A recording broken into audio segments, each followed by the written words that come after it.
This is Dr. Sargisian, and today we'll talk about hormonal regulation and disorders of hormonal regulations.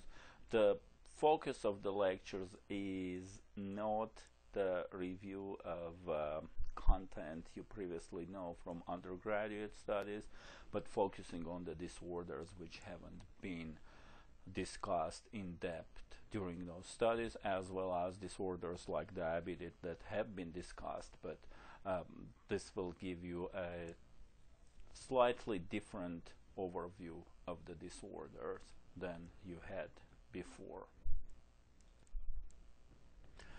So endocrine system responsible for hormone production, and hormones are nothing but the messengers that help to regulate one or the other system in the body. So as we know from many years ago, when we all were taking AMP, endocrine system is a perfect example of feedback system, and negative or positive sometime. So when we have a dysfunction of any of the endocrine glands, we may have excessive production of the hormone, which may lead to alteration in the body, or insufficient or inadequate production of the hormone, which may lead to alterations. And another problem we can encounter is altered hormone inactivation or degradation. Means the hormone hangs out around quite for a long time and keep working, although we don't need it to work. And degradation means it's just destroyed too fast, so it doesn't have its effect. Ectopic hormone release can occur from the non-endocrine sources, such as autonomous production, where no feedback mechanism are engaged, such as if we have a tumor, for some reason it produces the hormone, and it's because of the malignant or even non-malignant nature, but because of its uncontrolled production, it will continue producing the hormone without any feedback from the body. Another problem we can encounter here is target cell failure, and that's what we see in diabetes type 2, great example, which an example of receptor associated disorder, and or sensitivity disorders also can be good example. So receptors can decrease in number, or their function impair, or antibodies destroy the receptors. And there are antibodies that will attach to this to receptors and to mimic that action, but actually they are not hormones. And another one is quite rare, when the receptor will have unusual expression of the function. Hypothalamic-Pituitary system, and this is important for us to understand many different disorders in the body, such as hypo or hyperthyroidism, which you all encounter in your practice or at some level, or if you are teaching future nurses, this is also an important component of teaching, and this can be applied to many other areas, not just primary care, but medical, surgical nursing, acute care nursing, just something as simple as thyroid disorders.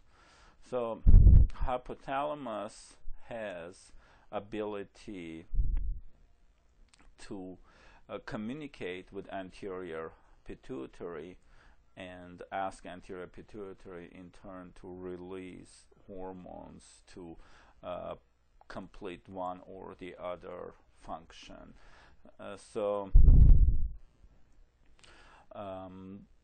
For instance, again in thyroid, in thyroid example, in TRH will be released, and it will result in anterior pituitary producing TSH, and consequently the cascade will kick in, and thyroid will be producing T3 or T3 and subsequently T4. So, or gonadotropin releasing hormone will affect the production of follicle stimulating hormone or luteinizing hormone. To summarize this, we need to know that anterior pituitary is not the origin of this hormone, or origin of hormonal hormonal messengers. The origin is in hypothalamus and where it's all coming from. So anterior pituitary is another, I can say, roadblock or a pit stop on the way of hormonal messaging. So again, this is the system. Again, we cannot usually, and not usually, sometimes the role of hypothalamus isn't as outlined as here, but you need to know that everything comes from hypothalamus. So when we're talking about pituitary disorders, the anterior pituitary carries the most or produces the most of the hormones, very few produced in posterior. So pituitary has lots of vessels and it's vascular. It can be vulnerable to ischemia, of course, like heart, and also infarction like heart. Another problem with it, it also can be traumatized fairly easily and hemorrhage. But again, ischemia, infarctions can be significant problems in this, because if we go to the previous slide and see how many other functions, how many hormones pass through or produced by pituitary, it's the damage to it can lead to significant consequences. So if we're having hypopituitarism, it's a rather complicated situation, and it can be a consequence of pituitary infarction related to Sheehan syndrome, hemorrhage, or shock, and other intervention or other factors may affect this, such as trauma or head trauma, infectious, of course, tumors that may provide or may produce significant pressure on pituitary and result in the pituitary dysfunction. Couple of words about Sheehan syndrome. Again, I put it here as a very rare disorder relatively, but people who work in the arena of maternity, labor and delivery, you may have seen a case or two, or I never seen one in real life, but I read a lot about it. And Sheehan syndrome is a syndrome of ischemia related to maternal bleeding during childbirth, and the risk factors are having twins or triplets, and ischemia and infarction may result in inability of pituitary to produce any of the hormones, and the treatment is truly the hormone replacement,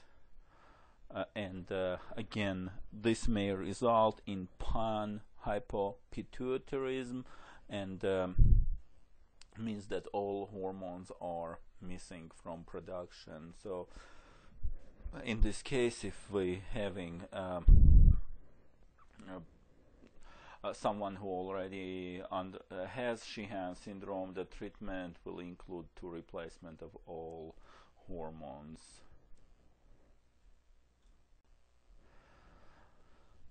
Again, hypopituitarism can be reflected or materialized in many different ways. As I said, pan-hypopituitarism, like Pan-American, airline, and I know they made a new movie about it, but anyway, but pan means across, and the same is name of the airline, and the same is pan-hypopituitarism means across all hormones that pituitary would produce. So all of the hormones produced here will be missing, and all of them may need replacement. On the other hand, it can be that only some or one of them missing, such as ACTH, TSH, or follicle stimulating hormone, growth hormone deficiency. So depends whichever one. Still, you will call this hypopituitarism. Only time, again, you will call it pan-hypopituitarism when all of the hormones are absent, like I was describing in Sheehan syndrome.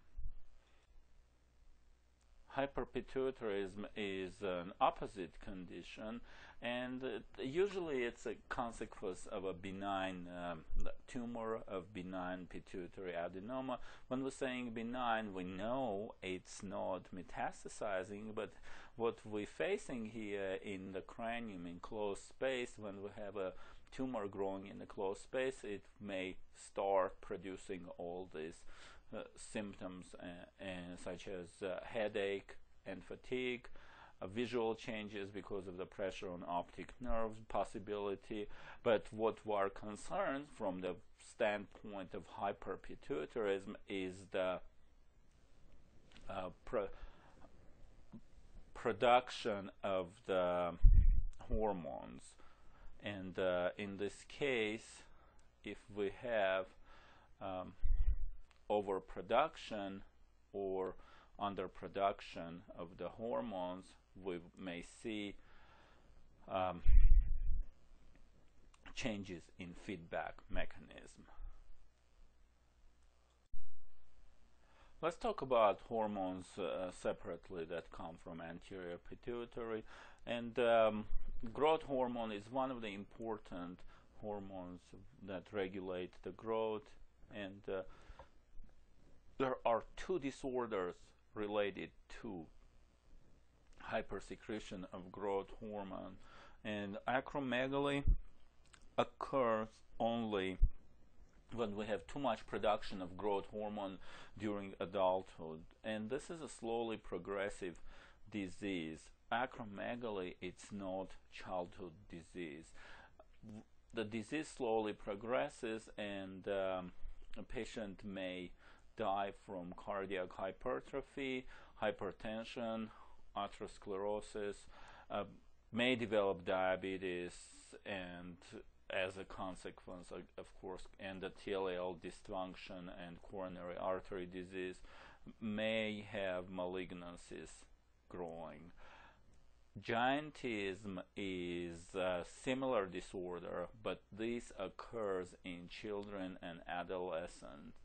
The difference is why in one case we have acromegaly and in other case we have giantism, because in giantism the growth plates are not closed, and children or adolescents will start having this growth sprout and growing very significantly.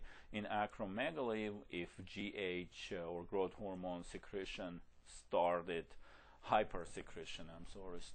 in adulthood, there are no open growth plates.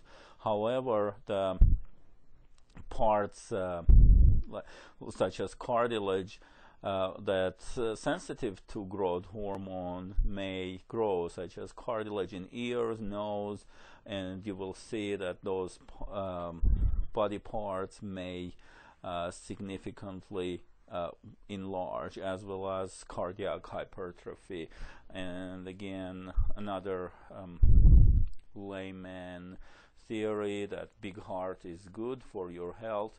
Unfortunately, it's not so, and one of your jobs will be, if your patient is diagnosed with this, when you teach and educate about possible consequences, because this is treatable, but cardiac hypertrophy is one of the possible consequences, and your job is to educate about it. Or any other patient you teaching about cardiac hypertrophy, you need to remember that big heart in healthcare, in medical nursing world, is not a good thing, and big heart needs to be treated. However, in everyday life, we all love a big heart. Let's go back to acromegaly, and again, to focus on it, we can say that connective tissue will proliferate, such as, and again, ears, we also will have enlarged tongue, and sebaceous and sweat glands also start very active life, and coarse skin and body hair. Bony proliferation, large joint arthropathy, and periosteal vertebral growth will start with kyphosis. Facial bones and hands and feet will grow, and protrusion of the lower jaw and forehead. So lower jaw will start growing, and also hands and feet. If the older patient require bigger shoes over and over again, then we may have a problem, especially bigger gloves, and this is and hats. This may be a problem related to acromegaly. So this is part of the history that may slip into your history in physical examination. Of course, I don't really recall that in general physical exam or in general history taking you ask about enlargement of facial bones and hands and feet, but if it slips into the conversation, this is something that needs to be addressed with all seriousness, such as especially enlargement of hands and let's say need for bigger rings, gloves, and enlargement of head and need for bigger hats. Enlargement of the shoe size or need for a bigger shoe size may be just age related, and because colloquially speaking, the older we get, the more comfortable shoes we need. We may need size larger eventually, but again, even in case of feet, increase in the size of shoes more than one size is something to think about, and question more your patient, and if needed, to proceed with diagnostic workup. Another problem can happen with anterior pituitary, hypersecretion of prolactin, and prolactin consequence of prolactinoma, and this is the most common pituitary tumor, and I put here hormonally active. That means this is not only a tumor in pituitary, but it also produces actively the hormones. So if we have a female who produces lots of prolactin, prolactin may cause amenorrhea, galactorrhea, hirsutism, and osteopenia. So in female patient males do not respond well to prolactin increase at all. This will impair the gonads, and patient will have hypogonadism. Of course, it will impair, if patient is having hypogonadism, the testosterone production is impaired with consequences of erectile dysfunction, libido decrease, oligospermia, and also diminished ejaculative volume. Of course, we listed all these factors here, not just to have something to list, but all of this problem in males is significant, not just because, of course, erectile dysfunction, it's comfort, quality of life, impaired libido, the same, but oligospermia, diminished ejaculate volume, this all may be precursor to infertility. So especially if we have low sperm count, then the probability of conceiving a child becoming lower and lower. So prolactinoma, because of this, at least because of this, for many other reasons, need to be treated. Let's talk about thyroid function. We all encountered this many times in our clinical practice in the school, but just to give you one more recap again about this. So dysfunctions of thyroid gland are related to thyroid hormone production. What we care is the thyroid hormone production.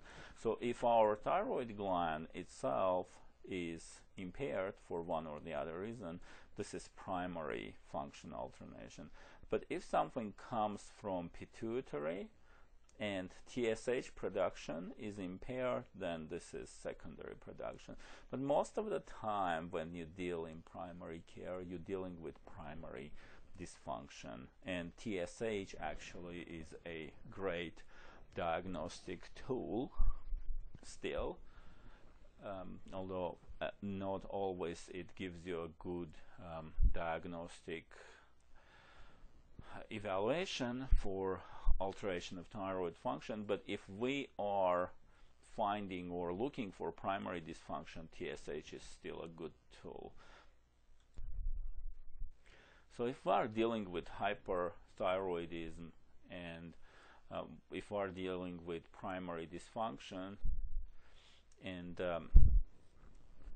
at this point TSH levels will be changing. If patient produces too much thyroid hormone secondary to dysfunction of thyroid gland, hyperthyroidism, TSH levels decrease, and hypothyroidism, they are decreasing. In hypothyroidism, thyroid hormone levels decrease, but TSH levels increase. So hyperthyroid, no need for TSH. Hypothyroid, we need too much TSH to stimulate the thyroid.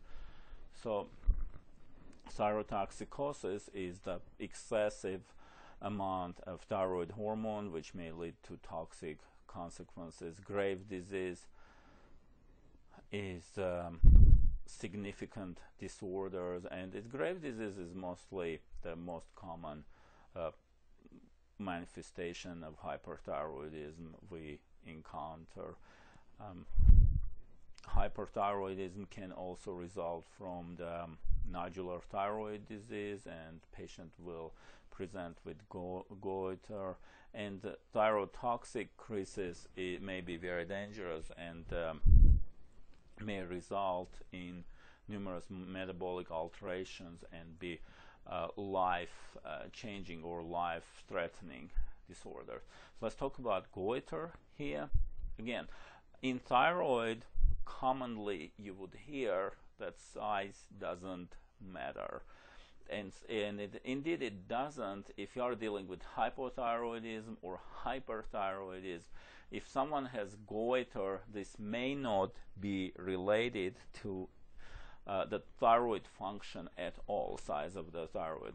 However, usually if patient has some type of hyperthyroidism, they may have enlarged thyroid gland. So again, if we say size doesn't matter, basically having goiter, it's not definitive diagnosis. But if someone presents with goiter, you may consider diagnostic workup, and you should consider diagnostic workup if you don't know the source.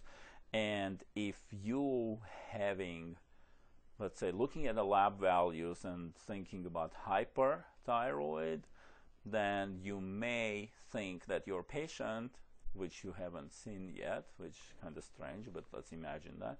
But your patient may have some goiter. So usually patient may have some type of goiter when they have hyperthyroidism. So this is usually, but of course someone with a completely non-palpable or mildly palpable thyroid may have hyperthyroidism again. But usual course of events, patient may have some goiter and you will suspect hyperthyroidism, and you may end up diagnosing the patient with it. So hypothyroidism is a consequence or a type of subacute thyroiditis, loss of production of thyroid hormone T3, and eventually losing completely the production of T3 and subsequent T4. So basically this is inflammation. Another type of thyroiditis is Hashimoto's disease, which is autoimmune thyroiditis, which is the consequences are the same. You will treat both of them the same. You cannot, unfortunately, return the thyroid function once it was impaired. Thyroiditis is usually painless. There is postpartum thyroiditis, which may be actually resolving. Even though most of the cases, as I said, with postpartum thyroiditis will resolve, however, about 20% or so of women who had postpartum thyroiditis may need thyroid hormone replacement eventually. So postpartum thyroiditis is an interesting phenomenon and may go undiagnosed. And postpartum thyroiditis, how it starts after the delivery, in a few 3-4 months, patient may have thyroid toxic phase, and the levels of the thyroid hormone increase, or basically some say that thyroid gland before dying it performs its best. But however, thyroid toxic disease often is unnoticed because it's usually say on evaluation of the woman who had the baby, they said, oh, you just had a baby 3 to 4 months, so you are not sleeping enough, breastfeeding, and that's why you are anxious, jittery, and just it will go away when the baby grows. And it indeed goes away when toxic phase passes and hypothyroid phase comes in, and patient becomes lethargic, sleepy, may become from anxious into depressed, and those are symptoms of hypothyroidism.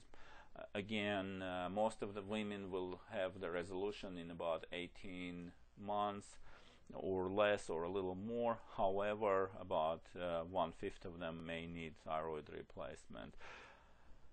So myxedema coma is a loss of brain function secondary to long-standing thyroid disease, hypothyroidism, and unfortunately it still may be these days undiagnosed, and the patient may end up comatose. But if caught early, hypothyroidism is caught early, this may be avoided completely. Congenital hypothyroidism may lead to cretinism in children, and however, again, early testing done may prevent this, an early thyroid hormone replacement. Thyroid carcinomas may have life-threatening character and result in radical thyroidectomy with artificially induced, basically, hypothyroidism and need for replacement.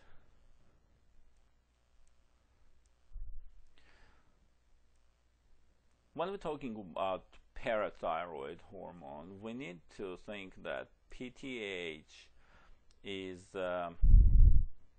produced in one of 4 or 5 parathyroid glands, and hyperparathyroidism usually caused by parathyroid adenomas. And we talking about primary. Secondary can occur because of the chronic disease such as renal failure or deficiency of vitamin D or calcium. And deficiency of vitamin D and calcium may be a consequence of malabsorptive syndrome. When patient presents with hyperparathyroidism, we will have hypercalciuria, alkaline urine, and hyperphosphaturia, and the patient may have more and more calcium stone.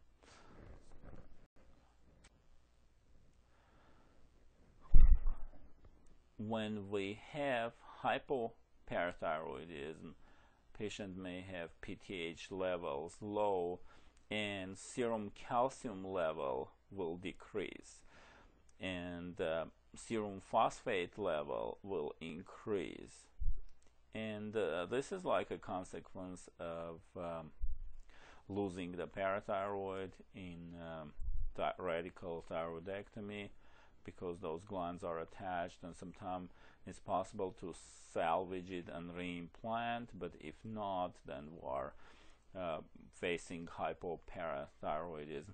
When we have decreased serum calcium levels, we are facing muscle contraction consequences, and classic patient with hypocalcemia will present with Chvostek and Trousseau signs. Chvostek and Trousseau signs are not diagnostic signs nowadays because they are not as sensitive as we wanted them to be, but sometimes you will see patient with low calcium levels, and patient would indeed have this Trousseau and Chvostek signs, and it's how to correct it. You can proceed with the infusion of calcium gluconate and IV, and when patient normalize, stabilize, you may release them home with PO calcium intake. But again, dropping PTH levels or absent PTH may result in hypocalcemia, which really your concern is muscular dysfunction and replacement of calcium, and you do not want to have hypercontractility such as Chvostek or Trousseau signs, or also patient may have laryngospasm, and it will be very difficult to treat the patient if this is missed and calcium replacement isn't introduced early enough in the clinical course. When patient develops hypocalcemia, what happens?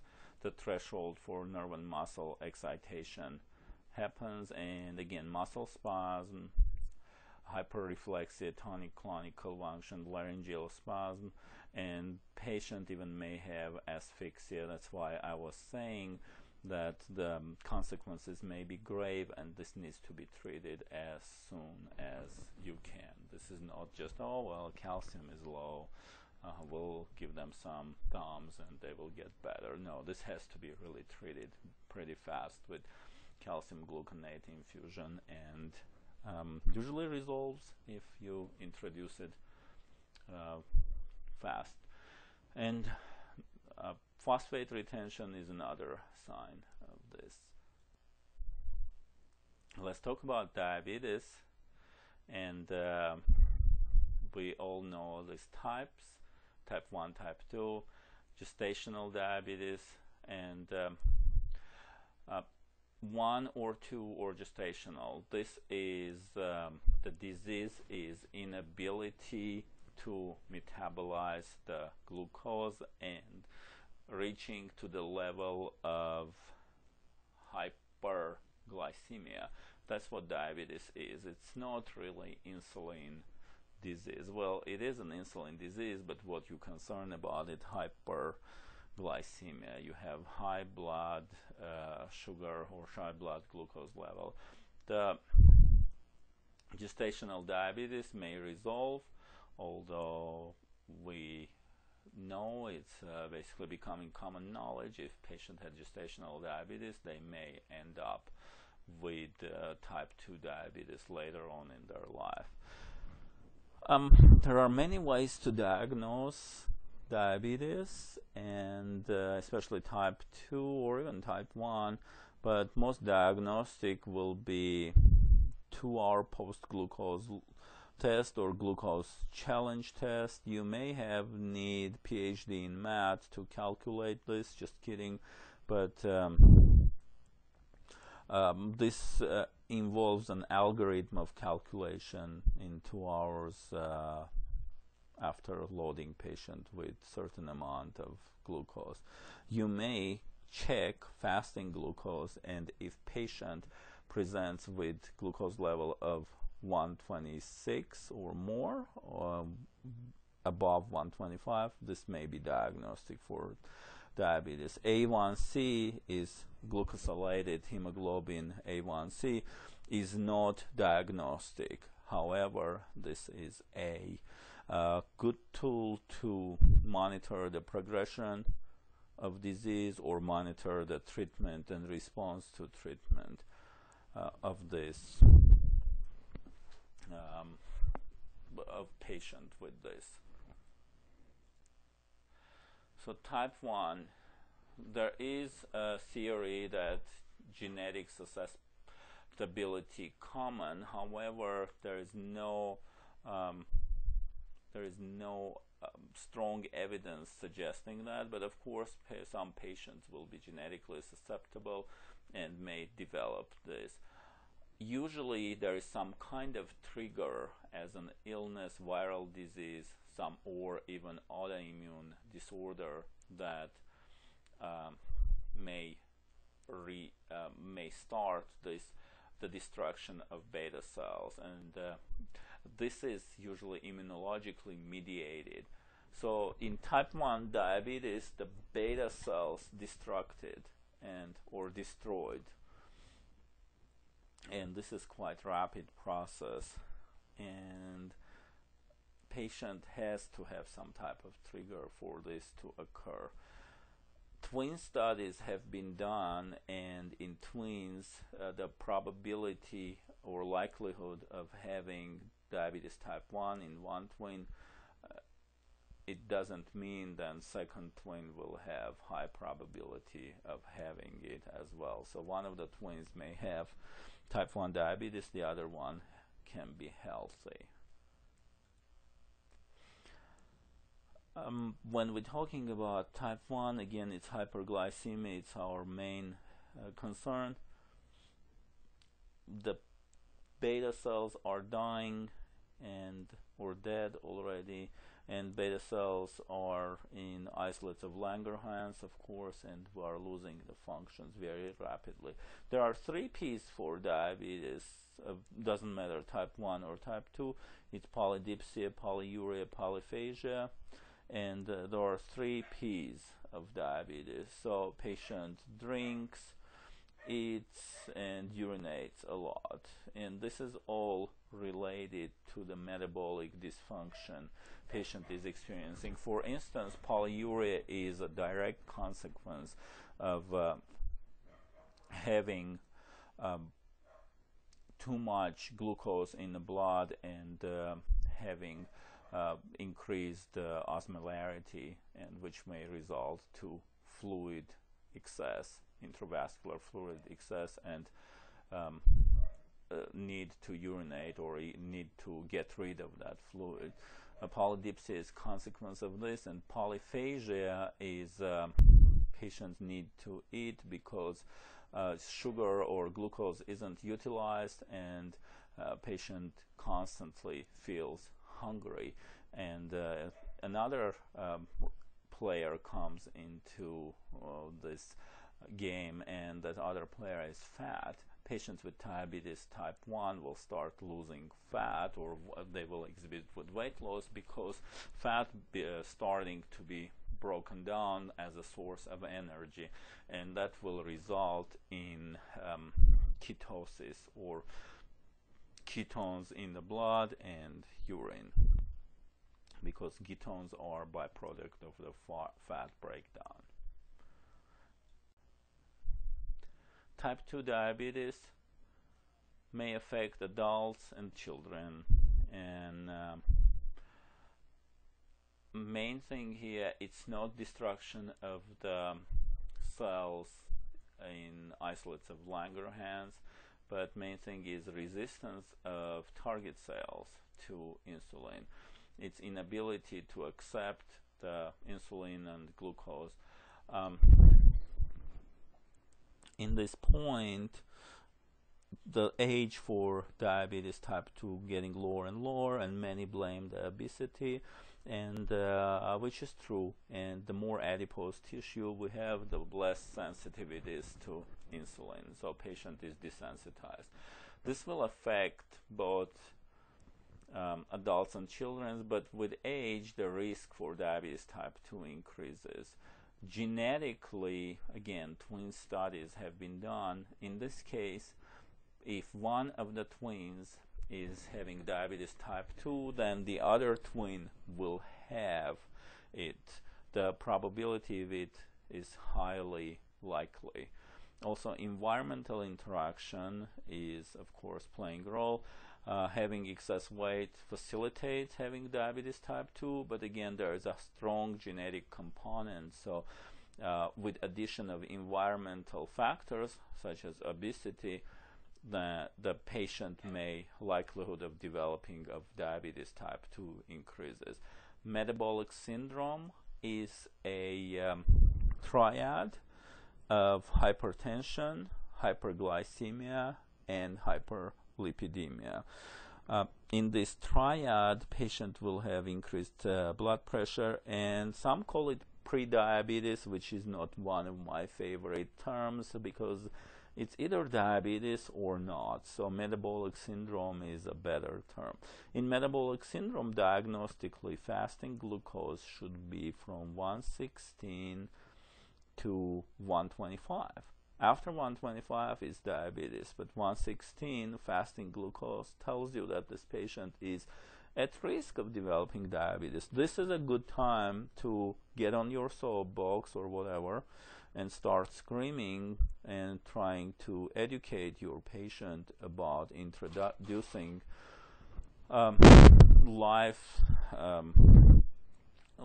lifestyle modification and weight loss exercise. This all are good players in this. And also a patient, if they introduce or if they present with hyperlipidemia, they would need treatment for that, and hypertension also needs to be controlled.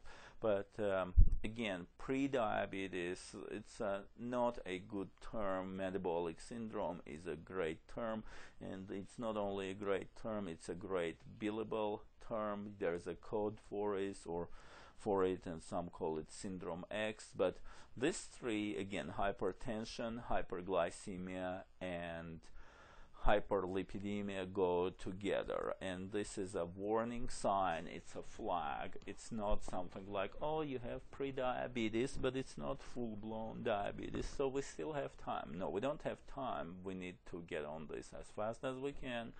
We need to start working on this. We need to start teaching this patient all the good things we know and all the bad things we know about diabetes, and try to prevent development of full-blown diabetes type 2. Patient with diabetes type 2 will have overall representation of sickness. So the patient may have recurrent infections, vision problems, and neuropathy, and this is all consequences of end organ damage secondary to hyperglycemia. So treatment here is very nice, and exercise, treatment of obesity, and introduction of medication. And by medication we mean not only oral medication, but in some cases patient may benefit from insulin in their course of illness. Please read this line for treatment, and it says treatment for obesity. Treatment of obesity, it's not panacea for diabetes type 2. If patient loses weight, it may be too late for patient to have the diabetes type 2 cured. So treatment of obesity, if it's introduced, patients have to have realistic expectation. Even their glucose control may greatly improve if they lose weight one way or the other, but they still may need some type of treatment, some type of medication, or at least diet, but they usually may need something like this. It's a common fallacy propagated by media and exercise industry and supplement industry that if you are not obese, you will not have diabetes type 2. If you are fat, you are doomed to have diabetes. Both statements are bogus. There is you cannot make blanket statements like this that there is 100% correlation of obesity and diabetes type 2.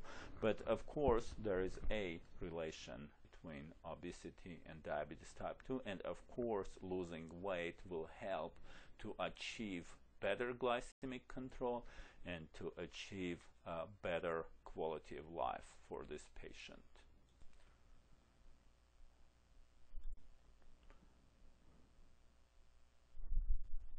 The hypoglycemia may be a manifestation of diabetes mellitus secondary to overdose of insulin, and needs to be treated quite rapidly, and most of the time, I shouldn't say most of the time, it may be treated by introduction of oral glucose or glucose containing agents such as orange juice or intravenous injection.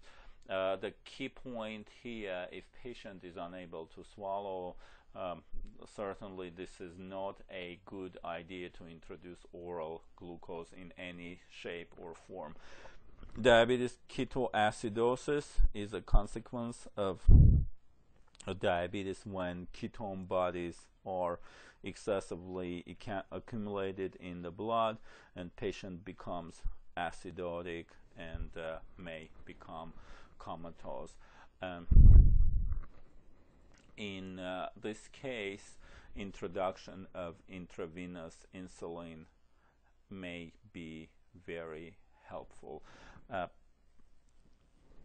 Patient has to be treated in hospital setting, of course, for this, and monitor excessively.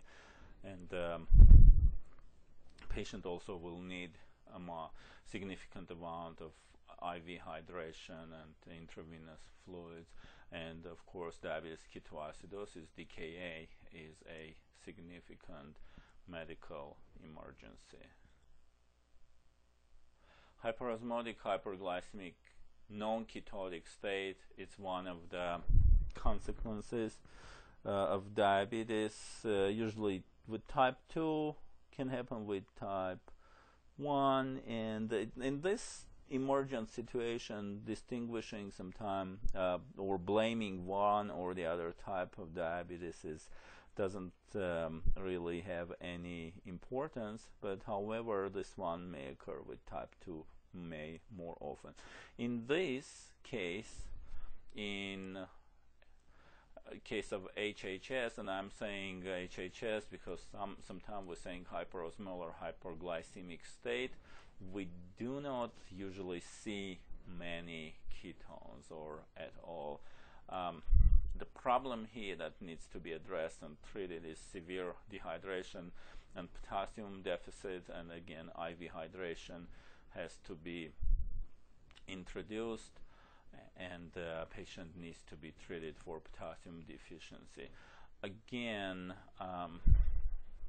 this may occur when the glucose or hyperglycemia is not under control. That's why it's important to emphasize the compliance of the patient and have them at tighter control if they have more or less complicated situations such as infection or they are having steroid treatments.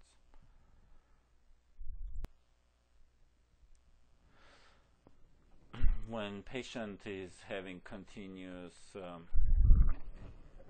hyperglycemia, they may develop the polyol pathway. When sorbitol and fructose increase, they will increase intracellular osmotic pressure, which will attract water, and basically cells will burst. This will happen in the eyes, nerves, red blood cells. Protein kinase C, it's another kinase enzyme that will be activated by hyperglycemia with all the consequences. But again, hyperglycemia is not good in this case because it's hyperosmotic effect and damage to the cells and damage to the nerves and red blood cells secondary to osmosis. Patient may develop microvascular disease, retinopathy, and also patient may develop diabetic neuropathy. Retinopathy may be a consequence again of hyperglycemia, and also nephropathy does work the same way. In case of nephropathy, patient will have albuminuria secondary to glomerular damage, and also we will be losing more and more glomerular units in here. Unfortunately, diabetes nephropathy is the #1 cause of dialysis placement in developed countries in Western world. Retinopathy also may be, not maybe, but it's one of the leading causes, and it is the leading cause of blindness in working age adults in the United States, and is secondary to diabetes mellitus. That what happened in retinopathy, the blood vessels in retina damaged more and more, and there's more and more swelling occurs, and more blockage occurs. So that will be our primary retinopathy. In the case of secondary, when patient will start developing new vascular bed, new vessels to try to combat the already damaged vessels in the eye, and this may lead to exacerbation of the disease. So again, diabetes, the consequences can be grave, not only because the reaction or because of direct consequences of hyperglycemia, but also the damage to end organs. Macrovascular disease and endothelial damage results in coronary artery disease, and even though it's not the highest morbidity, but certainly it's the highest mortality cause for patients with diabetes type 2. The longer patients have diabetes type 2, the more chances of dying of cardiac disease are there. Also, patient may have strokes and peripheral artery disease. In case of diabetes, again, we are dealing here with endothelial dysfunction, endothelial damage, and as a consequence, patient may develop coronary artery disease, or if we talk in general, patient will develop vascular disease, which may include coronary artery disease, stroke, and peripheral artery disease. Neuropathies are quite common in patients with diabetes, and neuropathies will lead to many other negative consequences, such as diabetic foot ulcers or Charcot joints. Neuropathy is something that need to be addressed either by medication and also by frequent inspections by their healthcare providers as well as the patients. Patients certainly will be more susceptible to infections when they are experiencing diabetes mellitus. At the same time, patient may have combined negative consequences of neuropathy and infection. Let's say patient has diabetes foot ulcer and didn't notice it, and this will get infected and will lead to amputation. Neuropathies may be also having a different origin as diabetes, as we talked before, as B12 deficiencies. So if patient present with tingling, numbness, paresthesias, this may be it's not like carte blanche saying, oh, you have diabetes, you have neuropathies, let me give you some Neurontin. It may be consequence of B12 deficiency. So thorough diagnostic workup is certainly will help. Adrenal gland disorders may affect one or both parts of adrenal glands and have consequences related to what part is affected. So if we are dealing with adrenal cortex, we can further look into Cushing disease. And Cushing disease is excessive anterior pituitary secretion of ACTH. So when we have this, is basically we're dealing with an excessive amount of glucocorticoids. At that time, the Cushing syndrome may set in. One of the causes of Cushing syndrome is just excessive level of cortisol, and it doesn't matter why, because this also can be cortisol from external sources, as well as or glucocorticoids from external sources, like and also patient's own cortisol. Adrenal tumors can secrete glucocorticoids, and pituitary tumors can secrete ACTH and cortisol. So all of these may result in truncal obesity. A patient will have the classic moon face, buffalo hump, muscle weakness, delayed growth may happen, acne. Patient may have stray marks on abdomen, thighs, on belly, basically in breast. So may develop with edema, hypokalemia, and one of the most bothersome signs is the mood swings and psychosis. And this can happen again with iatrogenic cause of secondary to ingestions of corticosteroids versus patient's own. So how to diagnose this?